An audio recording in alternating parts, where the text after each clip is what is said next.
Commentaire de saint Thomas d'Aquin sur l'épître aux Philippiens de saint Paul, chapitre 2, verset 12, suite. Quand saint Paul dit ensuite « Non seulement lorsque je suis présent parmi vous » au verset 12, il explique ce qu'ils doivent faire.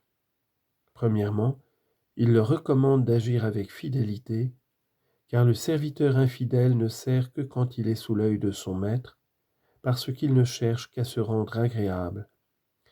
Mais le serviteur fidèle fait le bien en toutes circonstances.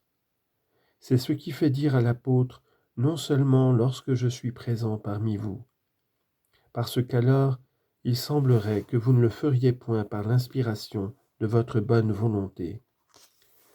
Confère Éphésiens chapitre 6, verset 6.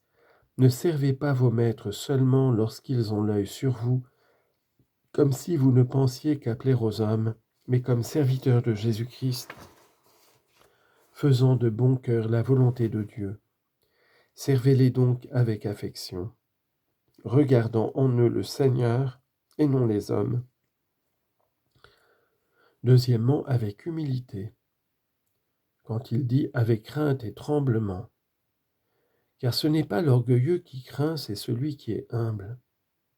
Confère 1 Corinthiens chapitre 10, verset 12, que celui donc qui croit être ferme prenne bien garde de ne pas tomber. Proverbe chapitre 28, verset 14.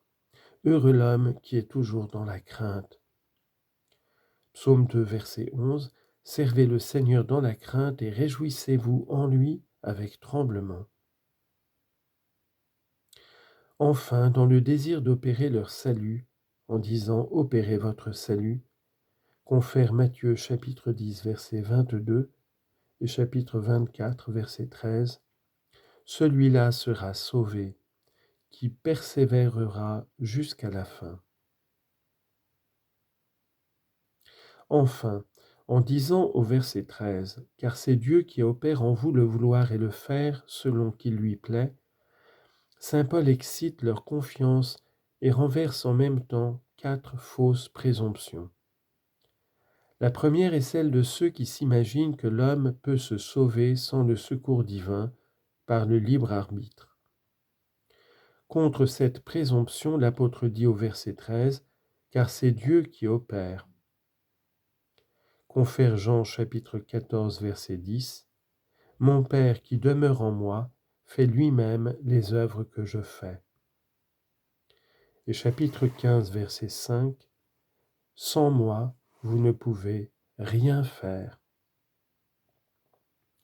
D'autres nient absolument le libre arbitre et prétendent que l'homme est nécessité soit par le destin, soit par la prescience divine. Saint Paul repousse cette erreur quand il dit au verset 13 « En vous », parce que Dieu détermine intérieurement, au moyen de l'inspiration, la volonté à faire le bien. Confère Isaïe chapitre 26, verset 12, « C'est vous qui avez fait en nous toutes nos œuvres. » La troisième espèce de présomption est celle des pélagiens qui disent, comme ceux de la première espèce, qu'il y a en nous l'élection, mais que l'exécution de l'œuvre vient de Dieu, en sorte que le vouloir vient de nous et le faire de Dieu. L'apôtre les condamne quand il dit au verset 12 « le vouloir et le faire ». Confère Romains chapitre 9 verset 16 « Ainsi cela ne dépend ni de celui qui veut, à savoir de vouloir, ni de celui qui court, à savoir de courir, mais de Dieu qui fait miséricorde. » La quatrième est de ceux qui disent que Dieu fait tout le bien qui est en nous, et cela par nos mérites.